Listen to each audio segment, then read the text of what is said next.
December 1941. The temperature plummeted to -40 degrees Celsius outside Moscow as soldiers of the 24th Panzer Division huddled around meager fires, their breath crystallizing in the air before them. The division had been formed only months earlier, in 1941, converted from the 1st Cavalry Division, proud horsemen transformed into mechanized warriors at Hitler's command. They had advanced nearly 1,000 kilometers into Soviet territory, part of Operation Barbarossa's ambitious drive toward Moscow. The blitzkrieg that had conquered Poland, France, and much of Europe in lightning strikes was now freezing to a halt in the vast Russian expanse. Snow fell silently around them, beautiful and deadly, covering their tanks, their hopes, and soon their graves. The winter of 1941-1942 was not merely cold, it was the coldest in decades, a fact unknown to German meteorologists who had predicted a short campaign completed before the first snowfall. Nature, it seemed, had allied with the Soviets. What began as an unstoppable force, the Wehrmacht's armored spearhead, was becoming an immovable collection of frozen machinery and dying men. Major Heinrich Stelzer stood beside his Panzer IV tank, its metal skin so cold it would tear flesh from any bare hand that touched it. A veteran of the Polish and French campaigns, he had never seen conditions like these. The tank's engine refused to start, despite hours of effort. The diesel fuel had congealed into a gel-like substance, useless until heated, but there was nothing to heat it with. Of the division's original 209 tanks, barely 30 remained operational. The others sat like steel coffins in the snow, entombed by General Winter, the Russian ally that had defeated Napoleon a century before. The 24th Panzer Division, once the pride of the Wehrmacht's mobile warfare doctrine, now moved at the pace of its slowest infantrymen, trudging through waist-deep snow. "Herr Major," called out a young lieutenant, his face red from cold, lips cracked and bleeding. "Command wants a situation report. They're asking when we can resume the advance."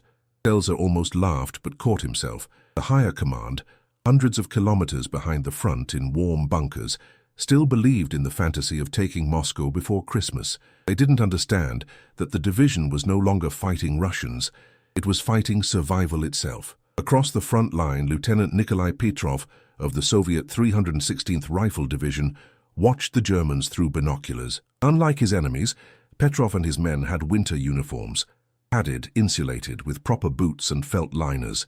They had skis to move across the snow and sleds to transport supplies and wounded. Most importantly, they had experience with this cold. Soviet tanks used special winter-grade oil that didn't congeal. Their rifles fired reliably, while German weapons froze solid. Even the Soviet soldiers' bodies seemed different, acclimated to hardship, to suffering, to cold that would kill a man from more temperate climates.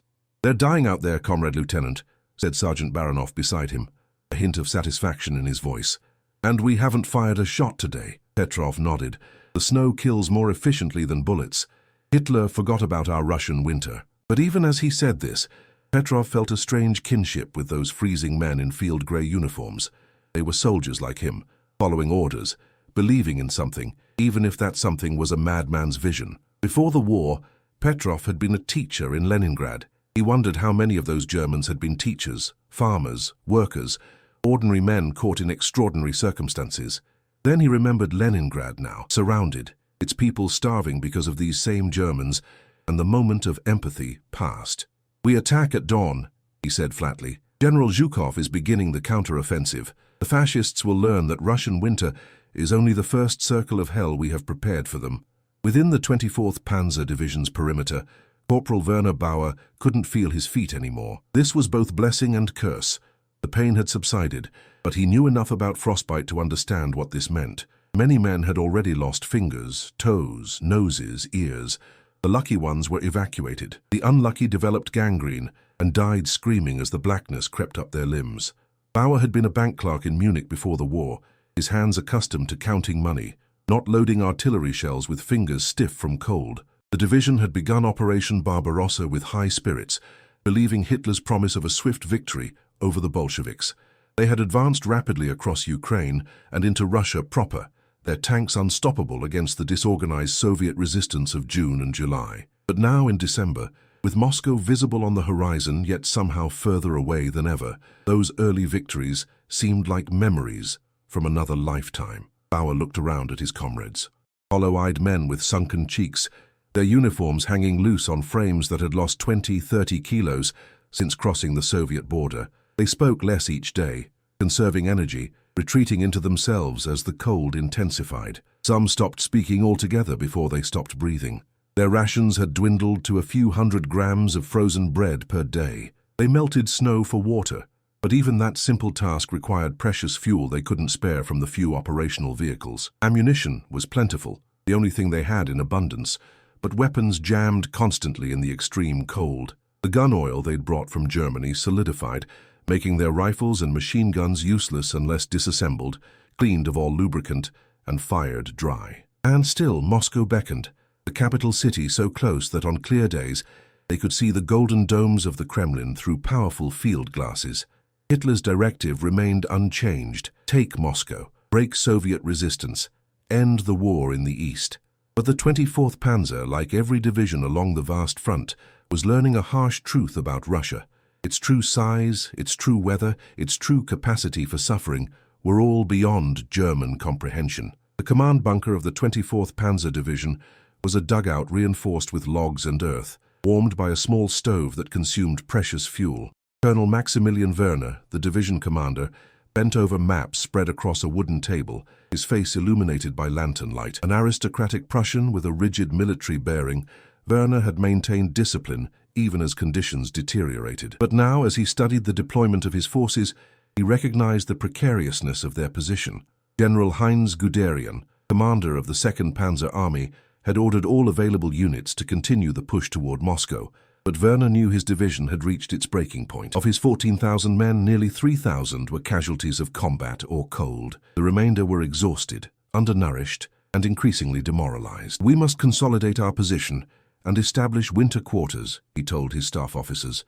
"The advance on Moscow must wait until spring." His operations officer, a National Socialist true believer, protested, "The Führer has ordered us to take Moscow before winter. Retreat or delay is treason." Werner fixed him with a cold stare. "And I am ordering you to prepare defensive positions. Unless you can make our tanks start, our supplies arrive, and the cold disappear, we have no choice." The reality was stark. The 24th Panzer Division, like the entire Army Group Center, had reached culmination. The offensive had stalled not because of Soviet resistance, but because the German war machine had outrun its supply lines and collided with the Russian winter. That night, the temperature dropped even further. Men on sentry duty were rotated every 20 minutes to prevent freezing to death at their posts. Inside the crowded bunkers and dugouts, soldiers slept pressed against one another for warmth, rank and protocol forgotten in the face of survival. Outside, the landscape had transformed into something alien and hostile. Tanks and vehicles were merely shapes under growing snowdrifts. The sound of timber being cut echoed across the lines as men on both sides sought fuel for fires. Occasionally, shots rang out. Not organized combat, but desperate men hunting the few animals that still moved in the frozen forest. The 24th Panzer Division had arrived in Russia as conquerors. Now they scavenged like the hunted. In one dugout, a group of soldiers listened to a comrade read a letter from home, describing Christmas preparations in Berlin, streets decorated with lights, children excited about presents, families gathering for holiday meals. The contrast with their present reality was so stark that several men wept openly. For most, this would be their last Christmas. Dawn broke with an eerie silence. The usual ambient sounds of a military encampment, vehicles moving, orders being shouted, equipment being maintained, were absent, replaced by the soft hiss of falling snow. Then, breaking the stillness, came the distinctive sound of Katyusha rocket launchers from the Soviet lines. The dreaded Stalin organs once, with their terrifying screech, sent salvos of rockets into the German positions. The barrage was followed by the deeper rumble of artillery. The Soviets had begun their counter-offensive. The 24th Panzer scrambled to respond, but with most of their vehicles immobilized and many weapons inoperable, their defense was disjointed and ineffective. Through the snow came Soviet infantry on skis, white-clad ghosts moving swiftly across terrain that bogged down German soldiers in their regulation boots and woolen uniforms. T-34 tanks, their wide tracks providing superior mobility in deep snow, pushed through areas where German Panthers and Panzer I-4s sat frozen. The mechanized pride of the Wehrmacht was being overwhelmed by an enemy they had been told was primitive and inferior. Major Stelzer organized a hasty defense around the few operational tanks creating islands of resistance amid the chaos. The cold had become a secondary concern as the more immediate threat of Soviet bullets and shells took precedence. German machine guns, carefully maintained despite the conditions, cut down waves of attacking infantry. Panzerfausts disabled several T-34s that had ventured too close. But for every Soviet soldier that fell, 3 more appeared from the swirling snow. The 24th Panzer was fighting with the desperate energy of cornered prey. Stelzer watched as a young radio operator, barely 18, was hit by shrapnel, his blood steaming as it poured onto the snow. The boy looked up in confusion, as if unable to comprehend what was happening to him. Stelzer knelt beside him, offering words of reassurance that sounded hollow even to his own ears. The boy died minutes later, one more name to add to the division's growing list of casualties. Standing again, Stelzer felt a cold rage building within him, not at the Russians who were defending their homeland, but at the leaders who had sent the 24th Panzer into this frozen hell with inadequate preparation, who still demanded the impossible from men already giving everything they had. Lieutenant Petrov led his company through a gap in the German lines, bypassing the strongest points of resistance to strike at vulnerable supply areas and command posts. The Soviet attack had been carefully planned, targeting the weakened 24th Panzer Division specifically because intelligence had identified it as one of the most affected by the winter conditions. The once formidable German armored division was now the seam in the Wehrmacht's front that Soviet forces intended to rip open. Petrov's men moved methodically, their winter warfare training evident in every action. They used the terrain and weather to their advantage, appearing suddenly from blinding snow squalls, attacking, then disappearing before effective resistance could be organized. Petrov himself felt no triumph as they overran a German field hospital where frostbitten men lay alongside the combat wounded. He ordered his men to spare the medical personnel and patients, to take only military supplies. "We are soldiers, not butchers," he told a zealous political officer who questioned this decision, "and tomorrow it might be our wounded lying at the enemy's mercy." The political officer made note of this comment, a small act of defiance that would return to haunt Petrov later, but did not countermand the order. By midday, the Soviet offensive had shattered the 24th Panzer's defensive line. Colonel Werner ordered a fighting retreat, attempting to save what remained of his command. The division abandoned its heavy equipment, most of which was inoperable anyway, taking only what men could carry or pull on improvised sleds. The retreat quickly became disorganized as Soviet pressure increased and communication broke down. Units became isolated, commanders lost contact with their men, and individual soldiers made desperate choices between surrendering, continuing to fight, or trying to escape westward. The proud 24th Panzer Division was disintegrating under the combined assault of Soviet forces and General Winter. The winter that Hitler had dismissed as irrelevant had become the decisive factor on the Eastern Front. German soldiers trained for mobile warfare found themselves immobile. Equipment designed for European conditions failed in Russian extremes. Logistics planned for a short campaign collapsed under the demands of extended operations in hostile territory. And the human element, the soldiers themselves, reached the limits of physical and psychological endurance. Werner Bauer found himself separated from his unit during the chaotic retreat. Along with a dozen other men from various companies, he moved westward through dense forest, avoiding roads where Soviet patrols searched for stragglers. Their only compass was the setting sun, their only goal to reach German lines somewhere to the west. They moved during daylight hours when the temperature was marginally higher, hiding and huddling together at night to prevent freezing to death. 2 men died the first night, simply not waking when morning came. The survivors no longer had the strength or tools to bury them, so they covered the bodies with snow and continued their journey. Bauer had stopped thinking in terms of victory or defeat, of ideology or purpose. His existence narrowed to the next step, the next hour, the next painful breath of air so cold it seared his lungs. He had been transformed by Russia, by winter, by war, from a civilized man to a creature of pure survival. And in this transformation, he was not alone. Across the vast Eastern Front, from the Baltic to the Black Sea, German soldiers were experiencing the same reduction to elemental existence. The mighty Wehrmacht, with its precision and discipline, its advanced equipment and sophisticated tactics, was learning what Russians had known for centuries, that their winter was an implacable enemy that recognized no surrender and offered no mercy. In his command bunker, now relocated 20 kilometers west of their previous position, Colonel Werner received reports from the scattered remnants of his division.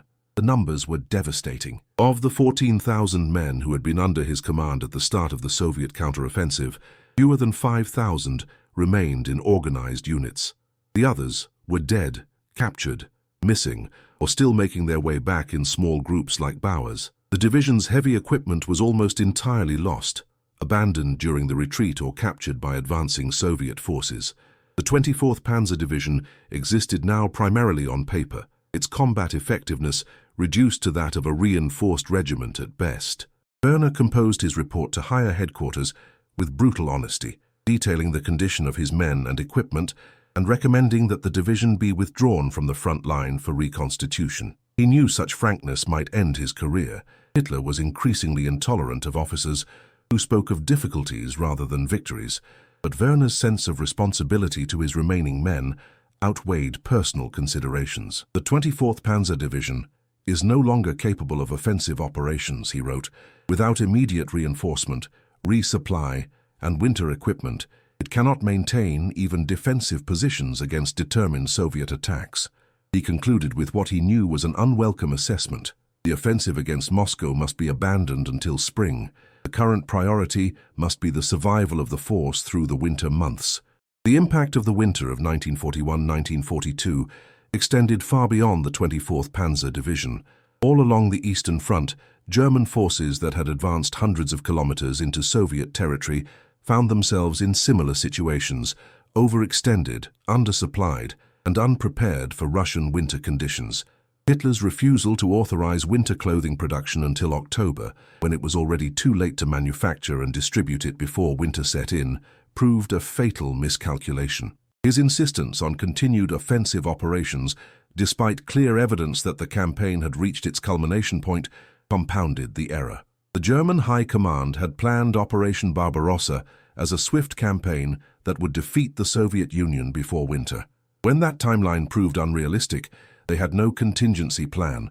Now German soldiers paid the price for this strategic failure with their lives, their limbs, and their belief in ultimate victory. The myth of German invincibility, carefully cultivated through early war successes, shattered against the implacable reality of Russian geography and climate. For the Soviet Union, the winter counteroffensive marked a turning point. After months of retreats and defeats, of watching the Wehrmacht drive ever deeper into their homeland, they had finally stopped the German advance and begun to push back. The cost had been enormous. Millions of soldiers killed, captured, or wounded, vast territories occupied, cities destroyed, civilians subjected to the brutalities of Nazi occupation. But unlike the Germans, the Soviets had expected to pay such a price.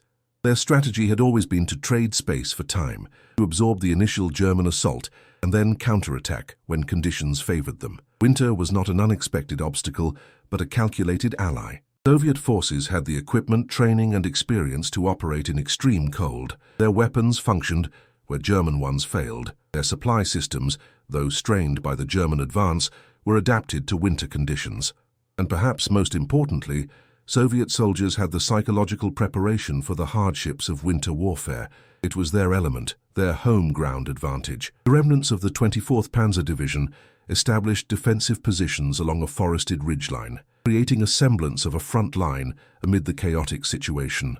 The men dug into the frozen ground with picks and explosives, creating bunkers and trenches that provided some shelter from both Soviet attacks and the killing cold. Improved supply deliveries, prioritized after the crisis became undeniable even to the High Command, brought winter clothing, specialized lubricants for weapons, and medical supplies for the frostbitten and ill. The division's few remaining tanks, positioned as fixed strongpoints rather than mobile assets, provided fire support that helped stabilize the line. Colonel Werner, despite his candid report, remained in command, his experience deemed too valuable to lose even as other officers were relieved for defeatism.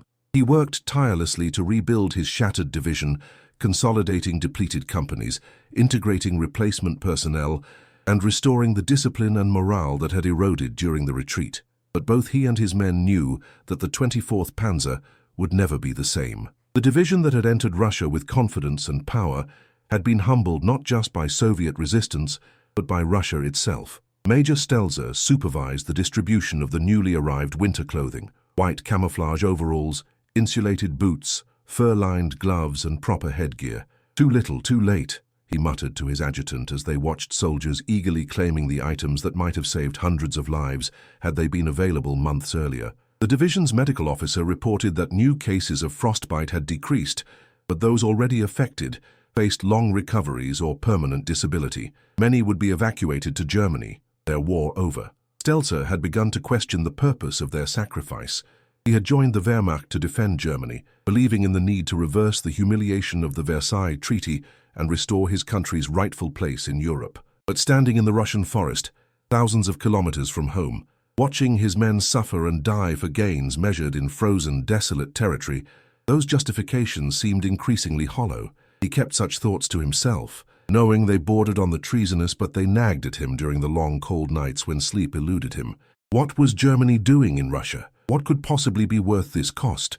Werner Bauer and 5 survivors from his original group of 12 finally reached German lines after 10 days moving through Soviet-held territory. Emaciated, frostbitten, and near collapse, they were initially mistaken for Russian infiltrators due to their disheveled appearance and inability to speak coherently. Only their identification tags confirmed their identities. Bauer spent weeks in a field hospital, recovering from second-degree frostbite to his feet and hands, pneumonia, and severe malnutrition.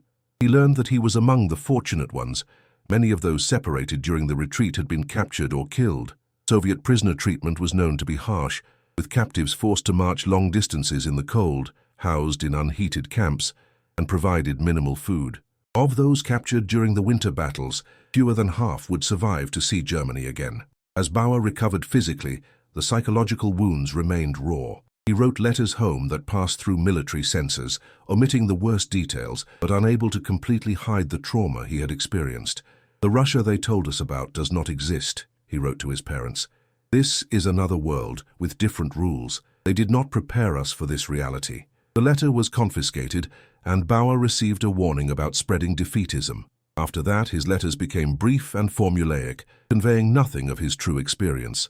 On the Soviet side, Lieutenant Petrov's successful penetration of German lines earned him a promotion to captain and command of a full rifle battalion. The winter counteroffensive continued, with Soviet forces pushing German units back from Moscow and reclaiming territory across the front. But victory came with its own costs. Petrov's battalion suffered heavy casualties despite their winter warfare advantages. Supply lines struggled to keep pace with the advancing troops, and the political officers became increasingly demanding, pushing for faster advances regardless of military realities. Petrov's earlier compassion toward German wounded was not forgotten. It was noted in his file as ideological softness and bourgeois humanitarian tendencies, potentially dangerous labels in the Soviet system where political reliability was as important as military competence. After one particularly bloody assault against prepared German positions, Petrov confronted the political officer attached to his battalion. "We could have outflanked them, saved our men's lives. There was no need for a frontal attack." The political officer's response was chilling. "Soviet soldiers are expendable, Comrade Captain. Their sacrifice inspires others. Your concern for casualties suggests you value individual lives above our collective victory." Petrov recognized the warning for what it was. Continue to question orders, and he might find himself facing charges of sabotage or counter-revolutionary activity. Like his German counterparts, he too was caught in the machinery of totalitarian war, where human costs were secondary to ideological imperatives. By February 1942, the situation along the Eastern Front had stabilized into a brutal war of attrition. The Soviet winter counteroffensive had pushed German forces back from Moscow and relieved pressure on Leningrad, but had not achieved a decisive breakthrough.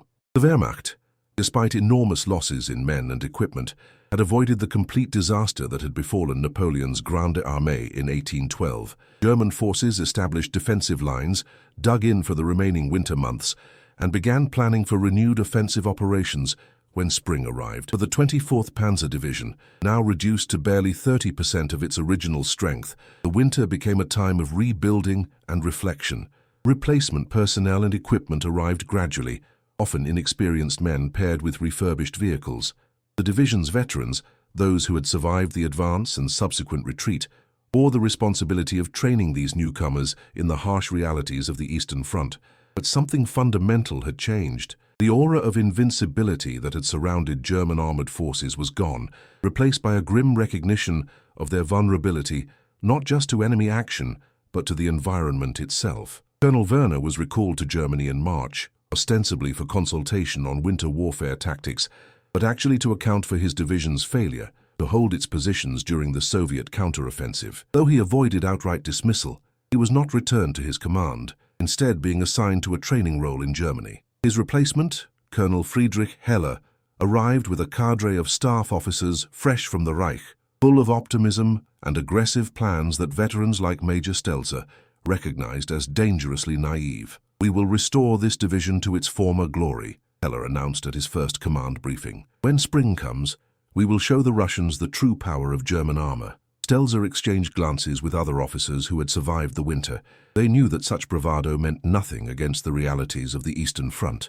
But they said nothing, having learned that honest assessments were unwelcome in a military increasingly dominated by ideological fervor rather than professional judgment. The 24th Panzer would advance again when ordered, regardless of whether the lessons of that terrible winter had been learned. Spring brought thaw to the frozen landscape, turning snow-covered plains into vast mud fields that bogged down vehicles and made movement nearly impossible during the Rasputitsa, the season of bad roads.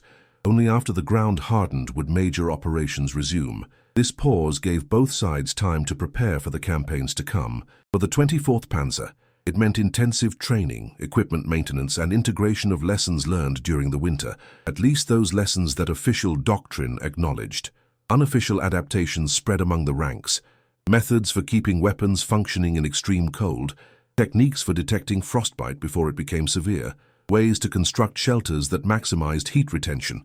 Veterans passed these survival skills to replacements with an urgency born of hard experience. "Forget what they told you in training," Sergeant Klaus Müller, a panzer commander who had lost 3 tanks during the winter, told his new crew. "I'll teach you how to stay alive in Russia." Such unofficial knowledge became as important as the tactical doctrine in field manuals, creating a parallel culture of survival that existed alongside official military procedures. Werner Bauer returned to the division in April. His frostbite healed, but his feet permanently sensitive to cold. He found few familiar faces among his former company. Most were dead, captured, or still recovering from injuries more severe than his own. The replacements were younger, many barely 18, with minimal training hastily completed to fill the massive personnel gaps across the Eastern Front. Bauer, now promoted to sergeant based more on survival than merit, felt a responsibility toward these boys that transcended military duty. They reminded him of himself a year earlier, ignorant of what awaited them, filled with propaganda notions of Soviet inferiority and quick victory. How could he prepare them for the reality without breaking their spirit or risking charges of undermining morale? He settled for practical advice, teaching them the survival techniques that had kept him alive during those desperate days of retreat, and he watched them closely, identifying those who adapted quickly and those who might crack under pressure. In the renewed offensives to come, such knowledge could mean the difference between life and death for his squad. The 24th Panzer Division never fully recovered from that winter. Though it participated in the 1942 summer offensive toward Stalingrad, it did so with reduced effectiveness and lingering trauma. When winter came again, the division faced it with better equipment and preparation, but also with the psychological burden of remembered suffering. The winter of 1941 to 1942 had broken something in the Wehrmacht that could not be repaired, not just in material terms, but in the realm of confidence, morale, and belief in ultimate victory. The image of German technical and tactical superiority lay buried beneath the Russian snow alongside thousands of frozen soldiers. The 24th Panzer, like the entire German war effort in the East, continued to fight with determination and skill, inflicting enormous casualties on Soviet forces. But the fundamental equation of the conflict had changed. The question was no longer whether Germany would defeat the Soviet Union, but how long Germany could sustain a war of attrition against an enemy with greater resources, harsher conditions, and an increasingly experienced military machine. For those who survived that first winter, men like Stelzer, Bauer, and their Soviet counterparts like Petrov, the experience created a dividing line in their lives. There was existence before Russia and existence after. The cold had seeped into their bones, becoming a permanent part of them. When asked years later about their wartime service, many would speak of battles, commanders, victories, and defeats. But the most vivid memories, the ones that woke them sweating from sleep decades later, were of the cold. The sound of it in cracking trees and groaning metal, the taste of it in frozen rations and melted snow.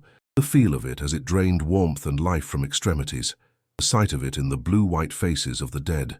General Winter had claimed its place in military history alongside the great commanders and decisive battles, an implacable force that changed the course of the war not through strategy or heroism, but through the simple elemental power of cold. Today, as you stand on the peaceful fields outside Moscow, where the 24th Panzer Division once fought and froze, little evidence remains of that desperate winter struggle. The tanks have been recovered for scrap or museums. The bodies have been repatriated or interred in military cemeteries. The trenches and bunkers have filled in, returning to farmland and forest. But beneath the surface, the earth still holds fragments, shell casings, equipment parts, personal items lost or abandoned. And somewhere beneath your feet lie the remains of men never found, never identified, never properly mourned. Their sacrifice, whether in service to democracy or dictatorship, reminds us of the human cost of ideological conflict, of wars launched with arrogance and fought with desperation. If you listen carefully in the winter silence, you might hear their whispered warning echoing across decades. Respect the power of nature, the limits of technology, the fragility of the human body, and the terrible price of ambition unchecked by reality. And perhaps in hearing their story, you will carry forward the hard-won wisdom purchased with their lives, that no military force, however powerful, is invincible against the combined resistance of a determined people and the merciless winter of their homeland.